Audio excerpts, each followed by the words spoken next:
All right, everybody, welcome back to the show. It's Anti-War Radio. I'm Scott Horton, and our next guest on the show is Joe Meadors. He's a retired U.S. Navy signalman and a survivor of the Israeli attack on the USS Liberty and the Gaza Flotilla. Welcome to the show, Joe. How are you? Thanks. I'm really great. Thanks a lot. Well, I really appreciate you joining us on the show today. Oh, no problem. Just one clarification. I'm retired, but I didn't retire from the military. Oh. You were kicked out or sank, or no, what happened? No, I served my hitch and I got out. Oh, I got it. I see. And then you had a whole regular life as a regular person. And yeah, I was a regular person after that. I see. Okay. Well, I could see why you would want to get out of the military after what happened to you. But why don't you tell the good people what happened to you? Many people have never heard of the USS Liberty. Lord knows it happened long before I was born. Oh, thanks for reminding me. Well, I'll tell you what, I got more gray hairs on my chin now than I'd like to brag about. A couple on the side of my head, too. Well, so do I. Well, the USS Liberty was, in fact, a spy ship. What we did was we went around normally up and down the west coast of Africa, just monitoring all sorts of radio traffic and sending all that information back to the U.S., to the NSA. We were ordered onto the eastern Mediterranean as a result of the conflict in the Middle East at the time. We arrived on station on June 8th at 9 o'clock in the morning. It was the fourth day of the Six-Day War. Right after we had arrived on station, we were circled in total about 13 times by Israeli aircraft who we listened to, and we could hear them radioing back to their headquarters with a proper identification of the ship. About 2 o'clock in the afternoon, we detected two high-speed jet aircraft flying up our starboard side. They started to circle what we thought would be another circling of the ship, so we just ran up to the signal bridge, and I was one of the signalmen, so that was my workstation. So when we got up there, we saw the aircraft directly ahead of us, and they peeled off immediately to the left and began strafing the ship. The continued strafing that we had men in all the gun mounts. We had 450 caliber machine guns with men inside them. They put rockets inside each gun tub, at least one, and rockets inside each of the many antenna mounts that we had. Those initial strafings continued for about 10 or 15 minutes. Then the slower Meadors aircraft came in with cannons, rockets, napalm, and machine guns, and they dropped at least one napalm canister on our ship, and it struck the bridge. Those were followed by three torpedo boats who had two torpedoes each. They dropped five torpedoes in the water. One of them struck our starboard side, killing 25 people below decks. Then came the helicopter-borne assault troops that I saw. They tried to land, but they couldn't land because of the antennas that were blowing around in the breeze. The helicopters couldn't get low enough. And then that was followed up by a helicopter that came out bearing the on board the U.S. military naval attaché. And he dropped a message on the forecastle, and he simply asked, do you have any casualties? And he couldn't see all the blood and the guts on the forecastle, I guess. The thing that makes us most angry about the attack itself is just a few minutes after we had the attack started, our antennas were all knocked out, but one of our electronics technicians found an antenna that he had put out of commission because it wasn't working. He got that antenna back up and working within a few minutes of the beginning of the attack. We got a message off to the Sixth Fleet, steaming 450 miles away, in convoy with USS America and USS Saratoga, two aircraft carriers. The USS Saratoga turned into the wind and immediately launched its Ready Strike Force. And before those aircraft reached the horizon, they were recalled on orders from the White House. And about an hour later, they launched again. And again, those aircraft were recalls on orders from the White House.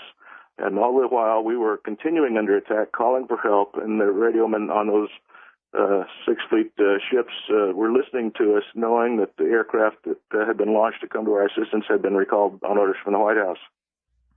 That, in a nutshell, is basically what happened. But all right, then, so they had a court of inquiry. They took 4 days of testimony, and according to the participants in the court, they were ordered to come to the conclusion that the attack was not deliberate. right now, okay, so there's a bunch to go over there, including the cover-up at the end there. And I think, actually, that's the first thing I ever heard about the Liberty was flipping through the channels, and I saw some admiral or something say, hey, the president told me to lie. And when you have my job, you do what the president says. It's not a question of being truthful or not. It's a question of obeying orders. And we were ordered to pretend that the whole thing was an accident. That's the first I ever heard of it. So cover up blown. But now, okay, so everybody, we're talking with Joe Meadors. He was a signalman on the USS Liberty attacked in 1967 by the Israelis. But so I'm curious because you talk about they attacked you with napalm, and I guess I don't know all that much about it, but I thought my understanding was that that's not so much, made for explosive power, but for spreading jellied gasoline all over people and burning them to death. Is that right? That is correct. I mean, that's not how you destroy if you're trying to sink a ship. I don't understand. I mean, on one hand, there's the whole they were trying to kill y'all aspect, which I'm interested in. But there's also the question of why weren't they dropping bombs from above? It seems like if any Air Force against a ship like the Liberty, as you said, armed with 50 calibers that were taken out almost immediately and so forth, how come they were unable to sink it, right? Where's the big bombs? Well, exactly. Well, if you look at the tactics they used unmarked aircraft, jammed our radios on both U.S. Navy tactical and international maritime distress frequencies, destroyed our defensive and our communications capabilities, then brought in 3 torpedo boats, dropped 5 of the 6 torpedoes available. Luckily, 4 of them missed. And then the torpedo boats, the one part I failed to mention is the torpedo boats circled the ship, and they deliberately machine gunned the life rafts we had dropped over the side in anticipation of abandoning ship. Then brought in helo-borne assault troops. The theory that I've been trying to deny it all these years, but that only points to me that they were trying to sink the ship and kill all the survivors. The purpose for the napalm was to drive the crew below decks to keep them off the top decks so they would sink with the ship and drown with the ship. I see. So it's a tactical thing, basically, the napalm. Exactly. Mm-hmm. But now, so you're saying that, they were certainly trying to sink it, but 4 out of their 6 torpedoes missed, but then what? They were out of torpedoes? I mean, I thought this thing went on all afternoon. The theory that we have, of course, the U.S. government has never conducted an investigation, and the Israelis have issued a report, but we're trying to get a copy of the evidence that they used to support that report. And, of course, they found that report said the Israelis didn't do anything wrong. But the U.S. government's never conducted an investigation, so we really don't know exactly what their motives were.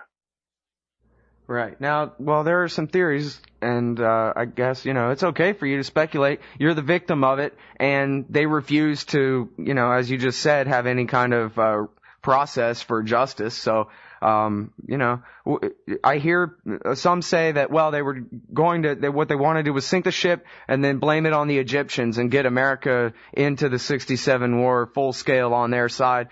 I've also heard speculation that there was a massacre of Egyptian prisoners of war on the Sinai Peninsula, and they were trying to block out knowledge of that. Or some. Do you have a favorite of these theories, or one you lean toward, or?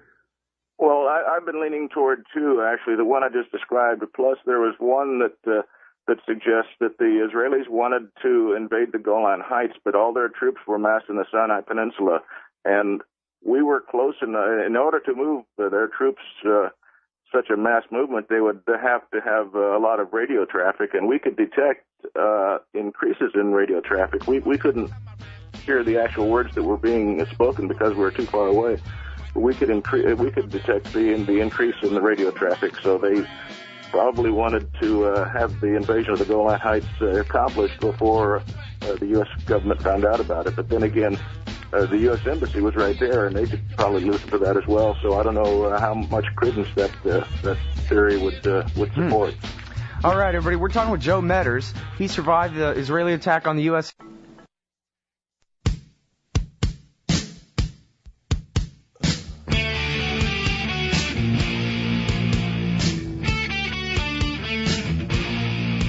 All right, y'all, welcome back to the show. It's Anti-War Radio. I'm Scott Can't even say my own name. I'm Scott Horton. I'm talking with Joe Meadors. He survived the Israeli attack on the USS Liberty and the raid on the Gaza Peace Flotilla. Now, I want to wrap up here real quick, Joe, on the Liberty with some quotes from it's USSLiberty.org. It'll forward you on to the page we're looking at here anyway.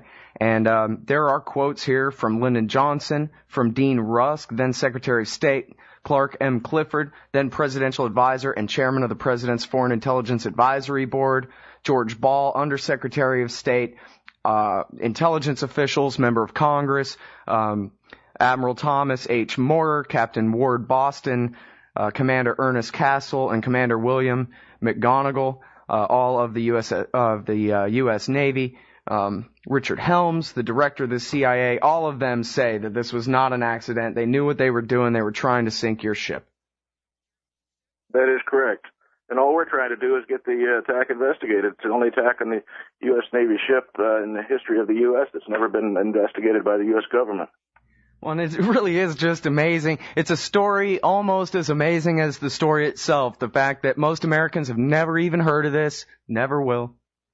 And I think that's by design. They're kind of hoping we'll just shrivel up and blow away, but we're not going to. We were ordered after the attack. We were ordered not to talk about the attack, and I understand that order is still in effect. So they could throw us in jail, but I'm kind of hoping they'd give it a try. Yeah, it'd be fun to watch your trial anyway. Although hopefully you'd come out the other end a free man. But it'd be nice to see the discovery process, really, I guess is what I'm getting at. That's true. Now, it says in your bio that you, because you climbed up to the top of the ship, up at the bridge during the whole attack, that you had the bird's eye view and watched them deliberately strafing the life rafts with your own eyes. Joe Meadors, no, is that correct? I didn't witness that myself, but Lloyd Painter, one of the officers on the ship, did witness that with his own eyes. And he testified to that effect during the court of inquiry. It should have been on the record, or it was on the record, but if you get a copy of the court of inquiry report today, his testimony does not appear. It's just it's not blacked out like a redacted statement normally would be from a U.S. government document. The quote never appears at all in the record. All right, now, before we move on to the Gaza Flotilla, is there anything left about the USS Liberty that I should have asked you, or you want to make sure and point out before we change subject here? Well, any listeners who want to help us, just go to USSLibertyVeterans.org, and there's a few places you can go to get suggested letters or get in contact with us to find out what we would like you to do. So if you're as outraged as we are at the U.S. government's willingness to allow war crimes to be committed by and against the United States, please drop by our website and give us a shout out. All right, and again, that's USSLibertyVeterans.org. That is correct. All right, thanks very much for that. All right, so now I guess this is part of what motivated you to go and help to join the peace efforts to break the Gaza blockade, huh? That's right. As a Liberty survivor, you become by default a student of what's happening in the Middle East.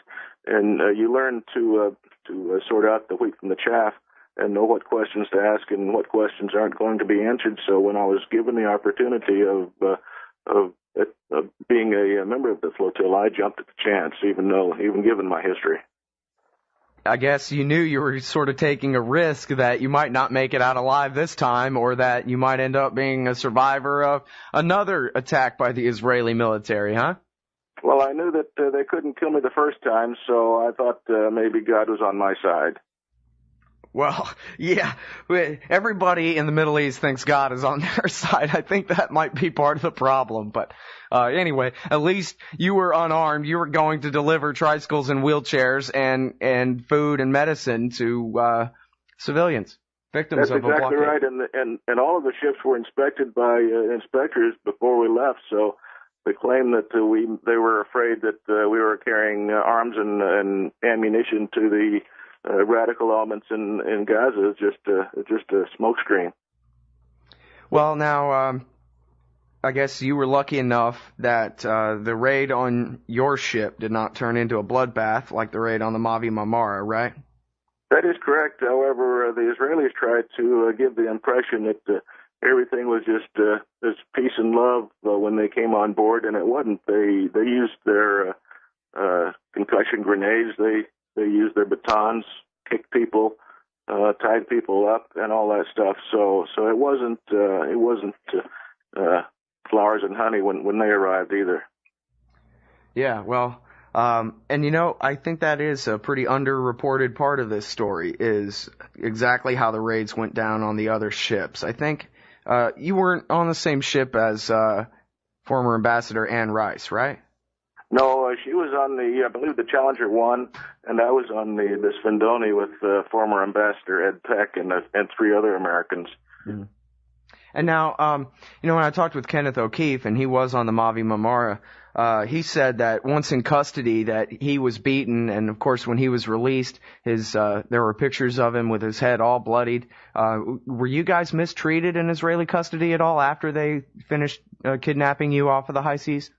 I wasn't, but the leader of the American group, Paul LaRudy, he was very severely beaten by the Israelis when he was in prison. He said that he had his joints moving in the directions that he didn't know they would move before, but he was very, very severely beaten. Amazing. And of course, one American citizen was included with the 9 who were murdered by the IDF. Farouk Dogan, I believe is how you say his name. But in American media, well, he wasn't really an American citizen. And after all, what kind of funny name is that? And his skin was a little bit darker than yours and mine, I suppose. And so who cares about him? He was described repeatedly as a Turkish American. In fact, he wasn't. He was an American citizen. He wasn't a Turkish citizen. And he was, I guess, accidentally killed with 4 bullets in the brain. Amazing that I guess, it's really no big deal compared to what happened to the Liberty, right? If Lyndon Johnson can order everybody to just be silent about the Liberty, then obviously it's not a big deal for Barack Obama to just remain silent about what everybody knows happened to you guys.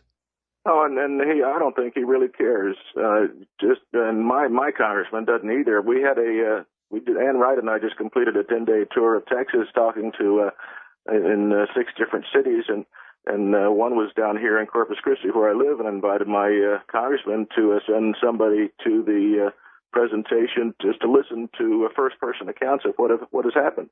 And it's about a 10-minute drive from his office, but he wouldn't send anybody. But if you write him a letter about the Liberty or the Freedom Flotilla, he'll have his boilerplate response that totally ignores the issues. And he had an opportunity to get first-person accounts, and he refused to. But he has a history of ignoring USS Liberty. He was invited to a dedication of a memorial plaque on the USS Lexington Museum down here, and he refused to send anybody there either. All right, everybody, that's Joe Meadors.